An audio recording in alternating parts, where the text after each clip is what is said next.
कि ये जो देश की सबसे लंबी वाटर टनल है वो है सलीमनाबाद वाटर टनल, और ये तकरीबन 11.95 किलोमीटर लंबी ये सुरंग है। देश की सबसे लंबी और तकनीकी रूप से सबसे जटिल वाटर टनल मानी जा रही है। करीब 17 सालों की कठोर मेहनत और चुनौतियों को चीरते हुए आखिरकार जो सलीमाबाद टनल है उसका काम लगभग पूरा होने वाला है। देश की सबसे लंबी जल सुरंग पहुंचे हैं सीएम मोहन यादव। सलीमनाबाद टनल का सीएम ने किया है निरीक्षण। टीवी9 से बोले सीएम मोहन यादव, किसान ही नहीं उद्योगों से लेकर आम लोगों को इससे फायदा होगा। लगभग 12 किलोमीटर लंबी सुरंग से नर्मदा का पानी खेतों तक जाएगा। रिसर्च है, ये चीजें हैं, ग्लोबल इनोवेशन है, and I really want to see कि इंडिया की ग्लोबल इनोवेशन में क्या कंट्रीब्यूशन है। लास्ट टाइम आपको पता है वो एक रोबोट्स के हवाले से पता चला था कि वो रोबोट एक टीचर ने ऑनलाइन चाइना से ऑर्डर किया, वो वहां पे आ गया। तो इनोवेशन में मसले हैं। एक भारत ने एक परियोजना बनाने की जिक्र भारत में हुआ है, चिनाब 20 लिंक टनल जो बना रहा है भारत। अभी मतलब आधिकारिक तौर पे एक बात चली है तो पाकिस्तान में इसको लेकर हड़कंप है कि भारत ने पाकिस्तान का पानी रोक दिया और एक दुश्मन की तरह वो हमें प्यासा मारना चाहता है। ठीक है, इंडियंस का भी जो ज्यादा प्राइमरी फोकस है ना, वो इंडिया से निकलना फोकस है, ये मैं आपको बात बताऊं। और इंडियंस जो देखते हैं उनको पता है इस चीज का। ह्यूमन कैपिटल का डेफिसिट है। एजुकेशन को देख लें, एक्सेस जो है एजुकेशन को वो बढ़ी है। और जो उनके एंकर हैं सर हामिद मीर, वो अपने शो में कह रहे हैं कि हम लोग थोड़ा शांति वांति में लग गए, इधर भारत ने ये सारा गेम कर दिया। तो एक तरफ तो भारत जो है वो पाकिस्तान को बंजर बनाने का मंसूबा बनाया नहीं बैठा, मंसूबे पे अमल दरामद शुरू कर दिया, और अगले 3 साल में वो ये कह रहे हैं कि हम पाकिस्तान में हरियाली खत्म कर देंगे। और मैं कोट अनकोट बता रहा हूं कि एक जो इंडियन जर्नलिस्ट है उसने ये कहा है अपने चैनल पर। जय साथियों, सलीमनाबाद वाटर टनल ये साथियों ये विंध्य क्षेत्र के लोगों के लिए वरदान साबित होने वाला है। तो साथियों, भारत ने ये करिश्मा कर दिखाया है।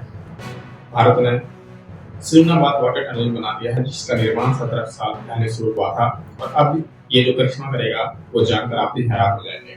साथियों, इस सलीमनाबाद वाटर टनल जो है ये नर्मदा नदी के पानी को विंध्य क्षेत्र तक पहुंचाएगा। और ये साथियों ये जो टनल है ये पहाड़ों को चीर कर नीचे से बनाया गया ये टनल है, और इस टनल के माध्यम से जो पानी है नर्मदा नदी का पानी विंध्य के क्षेत्र तक पहुंचेगा, जो क्षेत्र सूखे का सामना करता रहता था। लेकिन अब उस क्षेत्र को सूखे का सामना करना नहीं पड़ेगा। उस क्षेत्र को कृषि के लिए, पीने के लिए और उद्योगों जरूरतों को पूरा करने के लिए पानी नर्मदा नदी से इस टनल के माध्यम से पहुंचाया जाएगा। और साथ ही इस टनल की सबसे बड़ी खासियत यह है कि इस टनल से जो पानी गुजरेगा इसमें ना तो बिजली का यूज किया जाएगा और ना ही किसी दूसरे टेक्नोलॉजी का। ये सिर्फ गुरुत्वाकर्षण बल के द्वारा ये नर्मदा नदी का पानी जो है विंध्य के क्षेत्र तक पहुंचेगा। और ये साथियों भारत की 2 दिन में दूसरी बड़ी उपलब्धि है। कल भारत ने हाइड्रोजन ट्रेन का जो है वो उद्घाटन किया था हरियाणा में, और आज ये पता चल रहा है कि ये जो टनल है सलीमनाबाद वाटर टनल जो है जो बन रहा है इसका लगभग 95% से ज्यादा कार्य हो चुका है, और बचा कुछ कार्य जो साथियों ये कुछ समय में हो जाएगा और इसका उपयोग भी होने लगेगा। और उस जो भारत के लोग हैं उनके लिए ये विंध्य क्षेत्र के रहने वाले लोगों के लिए वरदान साबित होगा। बट क्वालिटी वो उस पे मसले हैं। फिर जो इंडिया के, मैं अगले दिन कल सुन रहा था, उन्होंने एक इंडिया के डिप्लोमेट ने कहा कि इंडिया नरेंद्र मोदी जो है उनका जो लार्जर जो आउटरीच है वो उनका जो इलेक्टोरेट है वो रूरल है। तो रूरल इलेक्टोरेट क्या कंट्रीब्यूट कर सकता है जीडीपी में? तो ये तो अपर मिडिल क्लास ये वो लोग हैं, ठीक है जी। और malnutrition, ये अनइवन एक्सेस टू हेल्थ होती है, मतलब बहुत सारी चीजें होती हैं।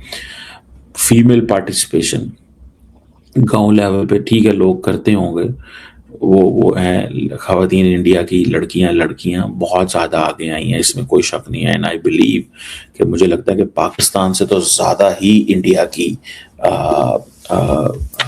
वो लड़कियां जो हैं वो आगे आई हैं, उनको थोड़ा सा ज्यादा एडवांटेज है। इसमें आई कैन अंडरस्टैंड दैट। और दूसरी बात ये है कि जो शबीर भाईजान कहते हैं कि 2047 तक इलेक्शन साइकिल जो है वो चेंज होने जा रहा है। मैं नहीं समझता India will be a developed nation by 2047। I don't think so. उसकी बहुत सारी वजूहात हैं, मतलब दे नीड टू, जैसे कहता है many a slip between cup and lip. ये उस तरह के फैक्टर नहीं है। वो जो इंडियन चाइनीज है ना, वो डिफरेंट लोग हैं यार, ठीक है। इंडिया के पास जो है विकसित भारत करना है तो उसको रिफॉर्म्स करनी है, प्रोडक्टिविटी बढ़ानी है, इनोवेशन लेके आनी है, सस्टेनेबल होनी चाहिए। ये जो है सिर्फ ये कहना जी इंडिया कंज्यूमर मार्केट तो तगड़ी है, इंडिया जो बनाएगा, इंडिया का देखिए 2.8 ट्रिलियन डॉलर जो है of all the GDP is तो डोमेस्टिक कंजम्पशन है। तो इंडिया तो घर से अपनी जो जीडीपी लेके चलता है वो 3 ट्रिलियन डॉलर की लेके चलता है। बाकी को ट्रिलियन 1.5 सवा जो है ना वो बाहर से वो उन्होंने एक्सपोर्ट और वो इंगेज करते हैं। और ये जो सक्सेस स्टोरीज हैं चाइना वियतनाम की, इसमें ह्यूमन कैपिटल के ऊपर इन्वेस्टमेंट है। तो मुझे नहीं पता इंडिया का जो ह्यूमन कैपिटल जिसके ऊपर वो इन्वेस्ट करते हैं वो तो सारा बाहर जा रहा है, ब्रेन ड्रेन। ये जो सारी मोबिलिटी एग्रीमेंट इंडियंस कर रहे हैं, ये क्या कर रहे हैं? ये जो मोबिलिटी एग्रीमेंट्स इंडियंस कर रहे हैं, ये क्या कर रहे हैं? समझ रहे हैं? ये मोबिलिटी एग्रीमेंट्स के मसले हैं ना भैया, ये कोई आसान काम तो नहीं है। मोबिलिटी एग्रीमेंट्स के मसले कोई आसान काम तो नहीं है। तो इट्स अ क्वेश्चन जिसको जारी बात है बहुत सारे लोग जो हैं वो स्टडी कर रहे हैं, देख रहे हैं कि हमें क्या करना चाहिए और क्या नहीं करना चाहिए। लेकिन बाय 2047 ये जो विकसित भारत है, ठीक है, दैट इज इसको भी देखना होगा कि ये कैसे अचीव होगा, और उसके वो अचीव करना आसान काम नहीं है टू बी ऑनेस्ट, ठीक है।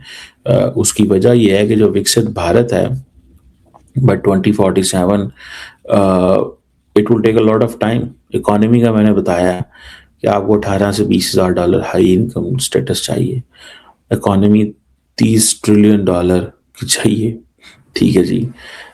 सोसाइटी जो है वो universal access to quality education हो, एनवायरमेंटली रिस्पॉन्सिबल हो, मतलब बहुत सारी चीजें हैं यार, ये वो इतना आसान काम नहीं है।